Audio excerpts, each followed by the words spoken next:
네, 앞서 전해드린 것처럼 의원들의 월급이라고 할 수 있는 의정비 심의가 한창인데요. 4년마다 반복되는 지방의회 의정비 인상 논란, 대전 참여자치시민연대 김정동 사무처장과 조금 더 이야기 나눠보겠습니다. 어서 오십시오. 네, 안녕하십니까. 네, 지금 우리 지역 포함해서 전국적으로 지방의회들이 의정비 인상을 추진하고 있는데 명분이 있다고 보십니까?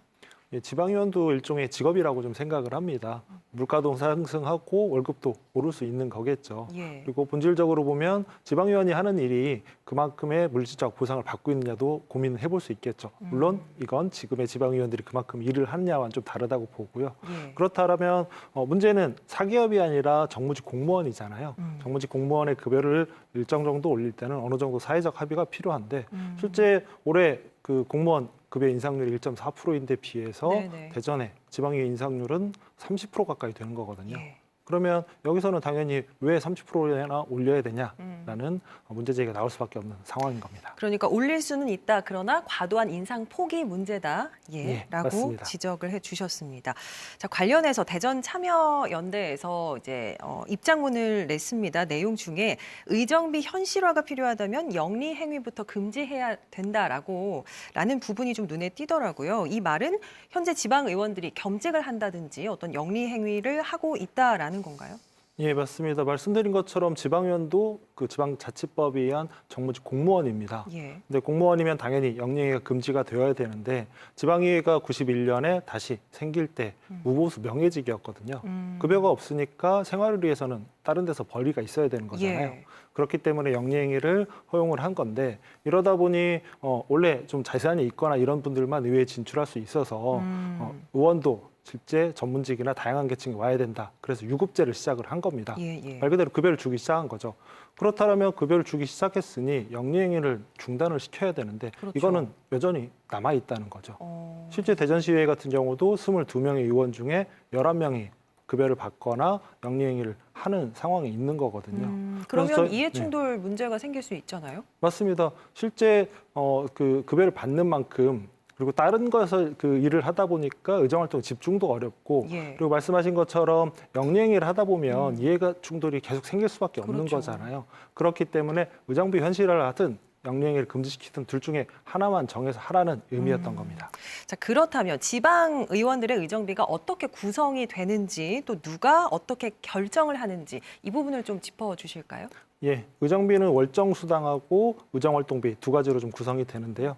월정수당은 말 그대로 급여라고 보시면 되고요.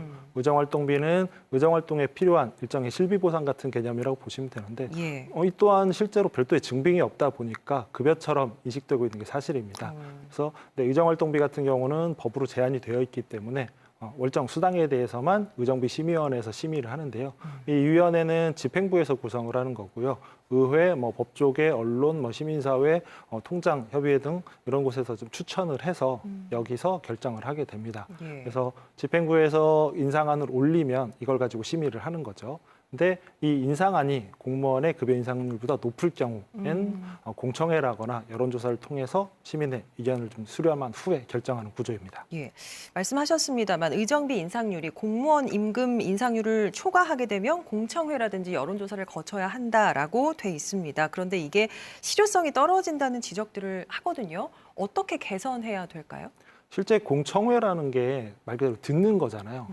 시민들의 의견을 듣기만 하고 끝일 수도 있다는 거거든요. 반영을 안 하면 아무 소용이 없는 거죠. 맞습니다. 예. 그렇기 때문에 이제 최근에 공론조사 같은 경우도 그런 식으로 진행을 하는 거거든요. 뭐냐면 해당 지역에 대표성이 있는 인구 비례라든지 아니면 성별이라든지 연령대라든지 이렇게 다양하게 무작위로 인원을 모으고 찬반에 대한 의견도 듣고 그리고 여기 참여하신 시민들이 찬반 의견도 낼 수 있도록 네네. 그리고 그거를 적극적으로 의정비 심의위원회에서는 반영을 할 수 있는 이런 준비나 그 구조 자체가 필요한데 이런 것들이 없는 상황에서 단순 공청회 실제 오늘 같은 경우 동구와 유성구에 공청회가 열렸거든요. 예. 3시와 4시에 열렸는데 그 시간에 열렸다면 누가 알고 있을까요? 그리고 얼마나 갈 수 있을까요? 이런 문제점들이 계속 드러나고 있다고 보는 겁니다. 개선책 짧게 좀 짚어주신다면요. 실제 시민들의 그 눈높이에 맞는 그래서 그 우리가 공무원 인상률을 놓은 거잖아요. 그리고 또 하나를 더 한다면 어느 정도가 적정한지 기본적으로 합의를 먼저 하라는 거죠. 저는 그래서 몇 가지를 얘기할 수 있는데 그중에 하나가 생활임금 우리 얘기하잖아요. 시민들의 생활임금 수준으로 기준을 잡고 그 예. 후에 좀 더 사회적 합의를 거쳐 나가는 게 필요하다. 그 정도로 보고 있습니다. 알겠습니다. 의정비 인상이 왜 이렇게까지 논란이 되고 있는지 지방의회 스스로 좀 돌아보는 계기가 됐으면 좋겠습니다. 말씀 잘 들었습니다. 네, 감사합니다.